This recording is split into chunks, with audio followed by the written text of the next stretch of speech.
Cheers rang out in a packed Bangladeshi courtroom on November 17th, when the country's ousted prime minister was sentenced to death for violently suppressing student protests in 2024. Bangladesh's International Crimes Tribunal found the 78-year-old former prime minister, Sheikh Hasina, guilty of crimes against humanity after her orders during a bloody summer crackdown last year led to around 1,400 deaths and 25,000 injuries.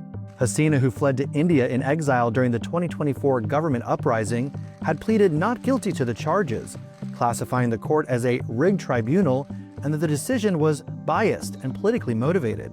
In June 2024, mass student-led protests raged across Bangladesh after the country's court system reinstated a controversial quota system that reserved 30% of public sector jobs to descendants of Independence War veterans. From there, the protests grew, morphing into an all-encompassing anti-government movement, which later called for the ousting of Hasina and her cabinet. But Hasina's government tried to cling to power and resorted to violent means to suppress the protests. According to a UN report, by mid-July, Hasina's party, the Awami League, incited the party's student wing and the country's police to launch deadly attacks against protesters. And as the protests intensified throughout the month, security forces fired lethal rounds indiscriminately at protesters in the country's capital of Dhaka, and in some disturbing cases, even shot unarmed protesters at point-blank range, according to the United Nations. During the tribunal, leaked phone call audio verified by the BBC was played in court, showing Hasina was directly involved in instructing security officials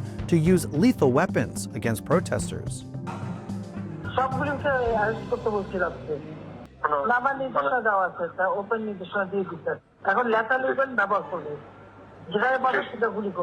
The government even started closing down universities, shutting off internet access, and imposing strict curfews to quell the protests.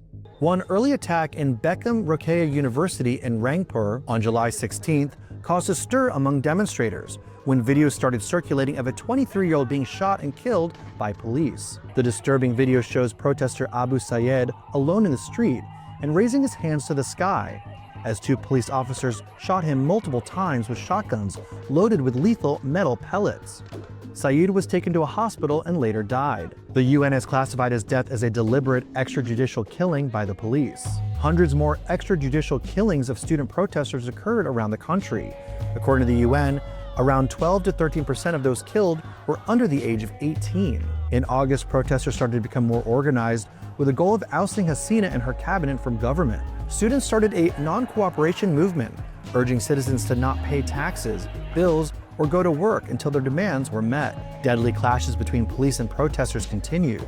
A day before a mass march on the country's capital on August 5th, at least 95 people were killed and hundreds more injured as demonstrators took to the streets, according to NPR. Thousands of protesters defied the country's curfew and marched in Dhaka towards Hasina's residence. Right before demonstrators stormed Hasina's home, the prime minister resigned and fled to India. Video captured the moment protesters stormed Hasina's residence, destroying furniture and appearing to take trophies. After forming an interim government headed by Nobel Peace Prize laureate Muhammad Yunus, Hasina's political party, the Awami League, was banned from the country, and a months-long tribunal was held to investigate the war crimes. Hasina's close aide, former Home Minister Asaduzaman Khan, was also given the death penalty in the tribunal. A former police chief who pleaded guilty and turned on Hasina was sentenced to 5 years in prison, according to the Associated Press. But celebration over the court's verdict in Bangladesh has also led to a spate of violence. Chaotic video captured the moment protesters clashed with police outside the former residence of Hasina's father, founding president of Bangladesh, Sheikh Mujibur Rahman. Protesters pledged to bulldoze the home, which had already been severely damaged during previous demonstrations. Several crude bombs were also detonated around Dhaka ahead of the verdict. According to Reuters, police detained dozens of Awami League activists over their alleged involvements in the blasts. India, where Hasina has been in self-imposed exile, has refused to extradite the ousted PM. According to CNN, India's Ministry of External Affairs has said the country noted the verdict and would engage constructively with all stakeholders. This is while Hasina's son, Sajib Wazed, told Reuters that India was treating the fugitive PM like a head of state.